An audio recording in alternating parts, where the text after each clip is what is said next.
On units, we have shots fired in the vehicle in question. Hello, welcome to the Nomad channel. So today, I want to talk about a very serious subject, and that's what to do immediately after a self-defense shooting. So, like I've said before, I'm a patrol officer. I'm a street cop. If you use a gun in self-defense, even if you just pull a gun in self-defense, most likely somebody like me is going to come and begin an investigation. Especially if you use a gun in self-defense, obviously the police are going to come. We're going to investigate that either as a homicide if the person you shoot dies, or as an attempted homicide, or an aggravated assault. That's going to be investigated. So speaking from a police officer perspective, I'm going to tell you what you should do immediately after a self-defense shooting that you're involved in. So we're going to begin right at the moment you have just pulled the trigger on a bad guy, self-defense situation, and he is down, and let's say he's done. He is out of the fight, and he dies. Maybe, depending on the situation, maybe you have to call 911, maybe somebody else calls 911. Obviously, if it's out on the streets or something like that, multiple people are going to be calling 911, and officers are going to be responding to a shooting. We are not going to know that you're the good guy. Okay? All we're going to know is that somebody's been shot and there's a guy with a gun. Obviously, if it's in your house and you or someone else in your house is the one that calls 911, it's a little bit different situation. It's not going to be as big of a problem for responding officers to figure out who's who, because it's in your house and you're the ones that are calling. But before we get into that kind of detail, I want to take you through what happens in an officer-involved shooting so that you can see the similarities and also learn how you should respond to police in an officer-involved shooting. So when a police officer shoots somebody, first thing that's going to happen is obviously supervisors are going to respond to the scene. The first supervisor is going to ask the officer for what's called a public safety statement. Now, that supervisor is only going to ask the officer 3 questions. 1, how many shots do you believe that you fired? What direction, or what general direction, did you shoot? And is there other suspects, other bad guys we should be looking for, or is this guy that you shot the only one? Those are the only questions that are going to be asked on scene at the time of the shooting. And the question of how many shots did you fire isn't a trick to get the officer to say, well, I think I shot 3, but really he shot 7 times. And then that information isn't going to be used against that officer. That information is asked because police and the crime scene people need to account for each one of those bullets that was fired. They'll go back to the station, they'll download his gun, they'll see exactly how many bullets are out there. But at the scene, they're going to ask that question. How many bullets do you think that you fired? What direction? And is this the only bad guy, or did you shoot this one and 3 ran off? And which direction did they go? What do they look like, so that other officers can go start looking for them?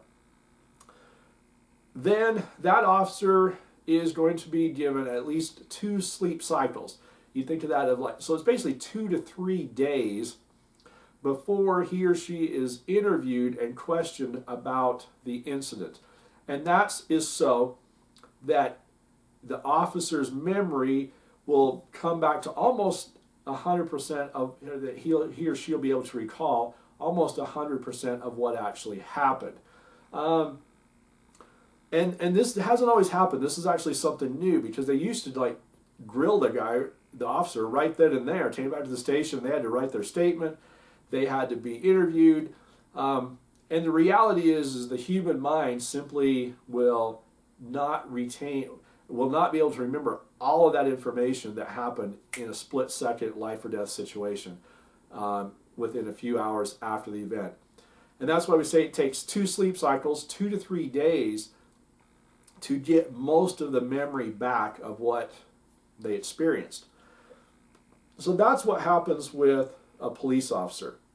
And I believe that that's become pretty much standard across the nation.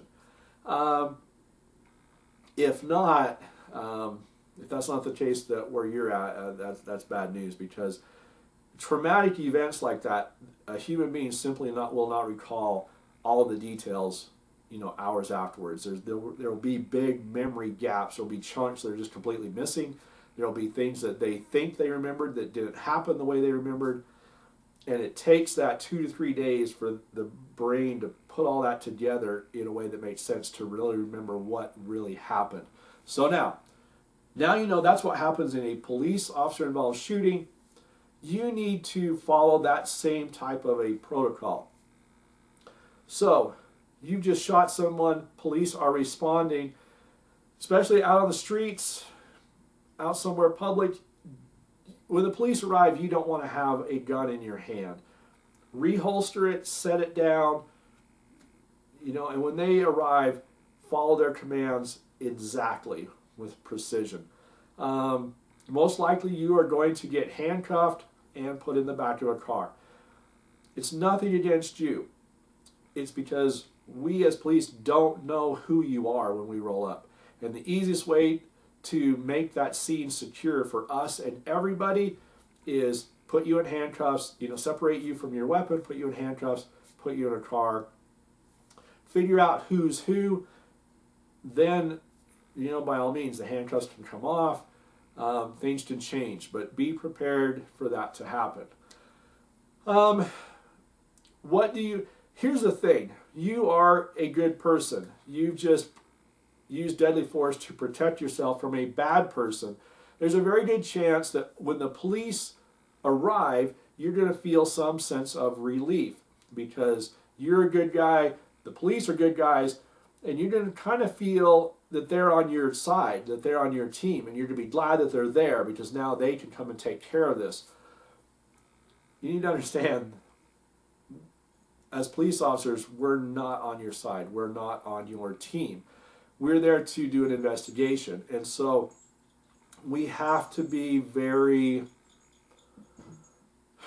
what's the word I'm looking for? We can't just take your word for it. We have to investigate. This is a serious incident that's happened.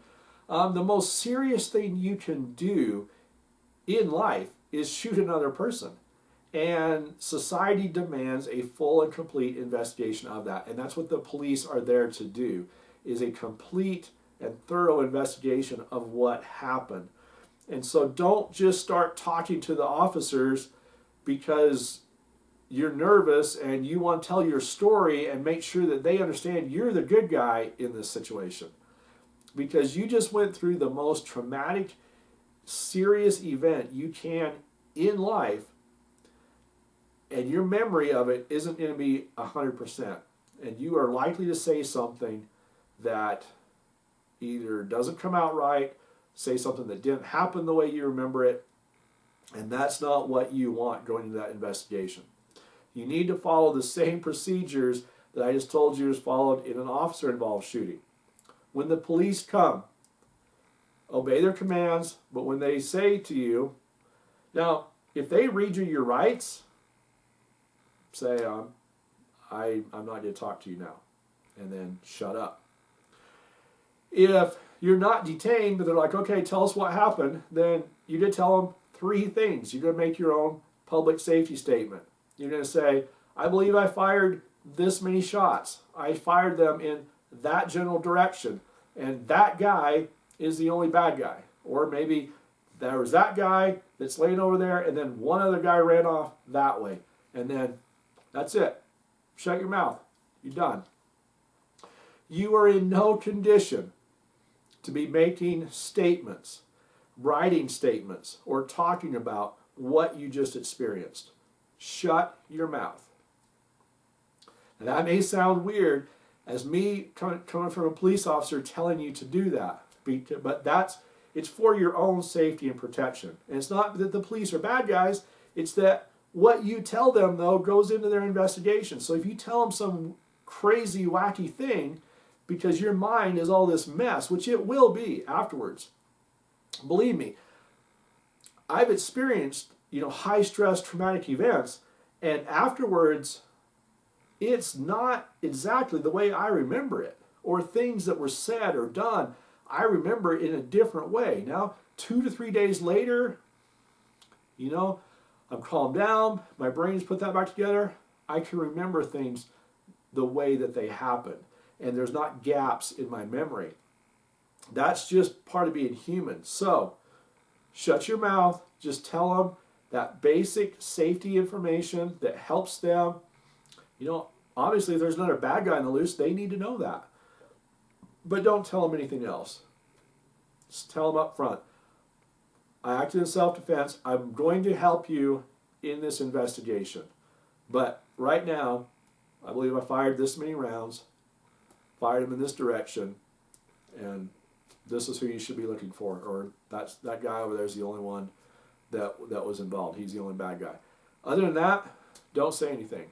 And really, if you don't think that you can limit it to just that, just tell them, I don't have anything to say at this time. I'll be happy to help with the investigation or cooperate. Once I have an attorney, we'll sit down with detectives and we'll talk about this. But right now, I'm not making a statement. That's really probably the best thing for you to do is say, I'm not making a statement this time. Could you get arrested? Yeah, maybe. But you have to understand this. Just because you're arrested doesn't mean anything. They haven't been able to figure out what happened, and they're going to arrest you so that you're basically booked into jail. So there's a good chance that, if there was a court proceeding, you would show up because you'll bond out, and then, the whole point of bail.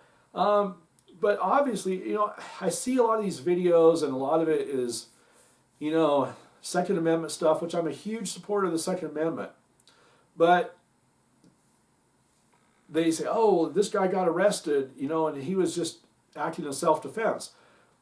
Well, shootings are very complicated things to figure out. They take days and weeks to investigate, to find out what really happened. And so getting arrested really is a small price to pay for defending yourself, and then 2 or 3 days later being able to sit down with an attorney and the detectives and tell your side of the story. Okay, it's not a big deal. The big deal is that you lived through it. The real thing is that you need to live through it.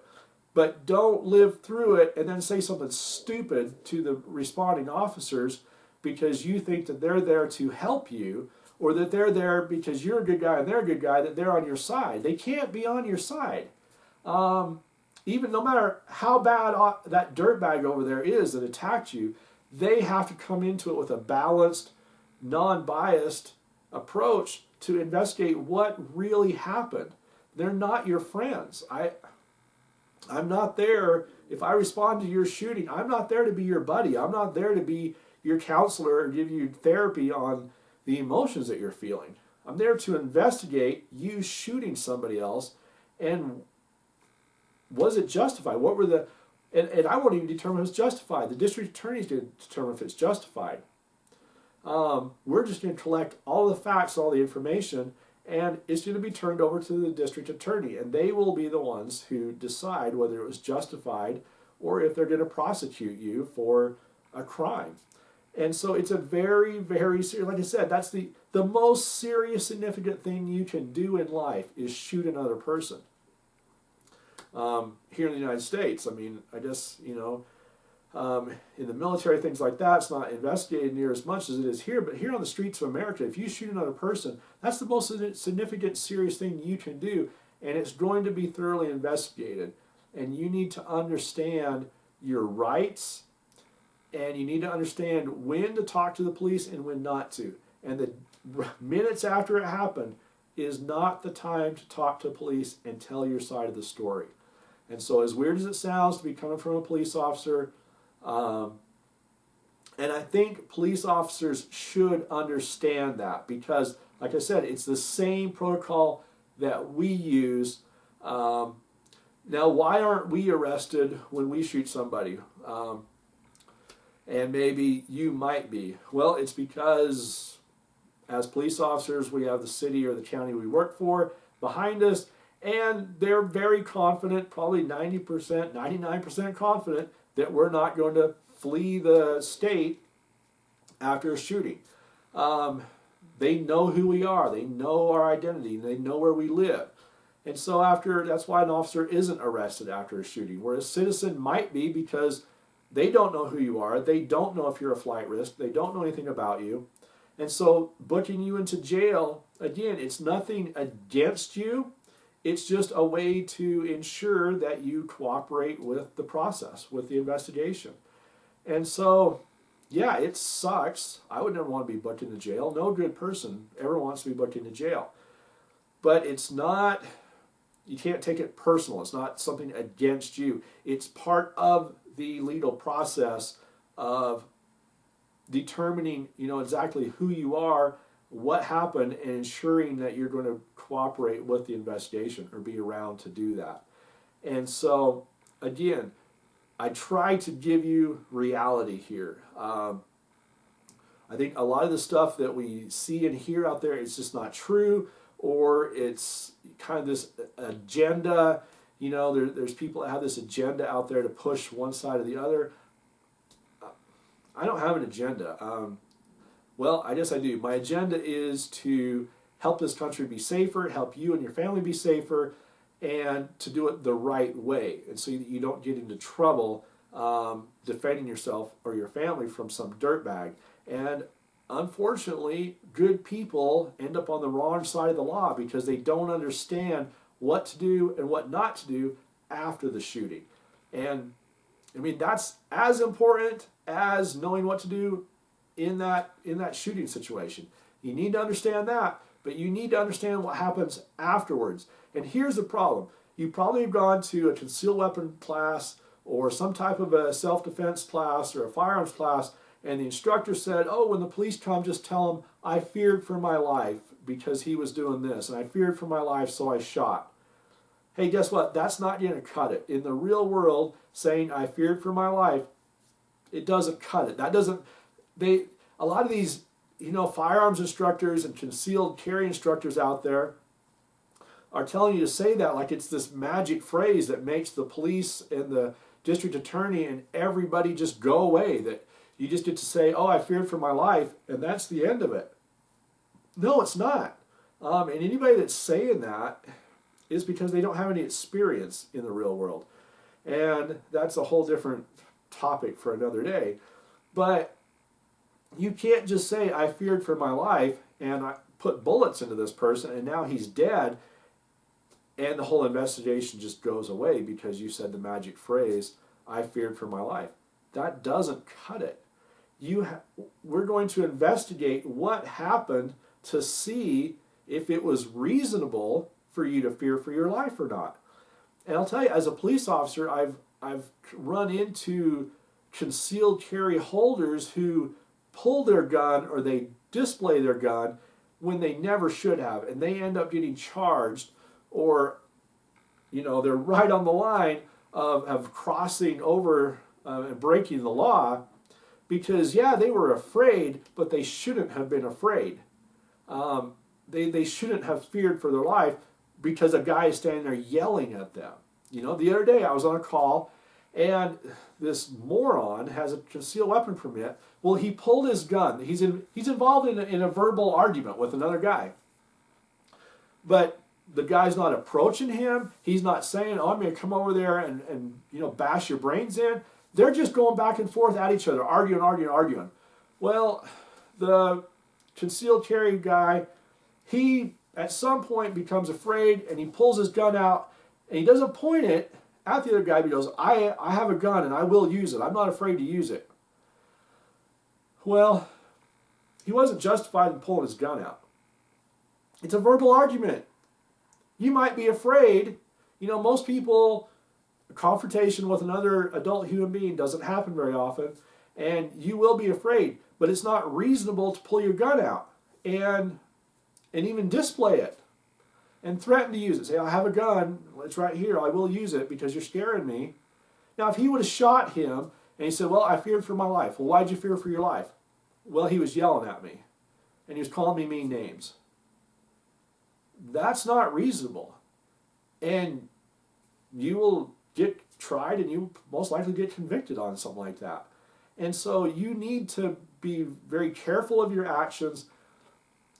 And then afterwards, you need to understand your rights and understand how the investigation will happen, that it will happen. You can't prevent it from happening. And that you need to give yourself the proper amount of time, get a lawyer, and then sit down with the police and give your side of the story. Because I guarantee you, if you do it at the time, right after the shooting, it'll be all messed up. And you will say things that didn't happen or didn't happen the way you remember them. And when that gets brought into court, it can be used, it will be used against you. Just like police officers, if you shoot somebody, you can be sued civilly. That guy could sue you. His family could sue you. And all that stuff, the police reports and everything will be brought into civil court, and they'll show that on the night of the shooting you said this, and then 3 days later you said something completely different. Don't do that. Keep your mouth shut. If you're involved in a self-defense shooting, the police come, just tell them, I'll cooperate with you once I have a lawyer and in a couple of days so that I can process all this. But I'm not making a statement now. I'm not saying anything now. That's the best thing that you can do for yourself after a self-defense shooting. So, again, hopefully this has been informative to you. A lot of people that I've talked to about this are like, oh, I had no idea. I thought I just had to say I feared for my life. There's so much more that goes into it than that. And I hope that this has helped open your eyes to the reality of carrying a gun for self-defense and what you need to be prepared for after the shooting when the police arrive and do the investigation, which inevitably will happen. So, it's Nomad signing out, and remember, it's not what you hold in your hands that saves you in a self-defense situation. It's what's in your head and in your heart. Take care. We'll talk to you next time.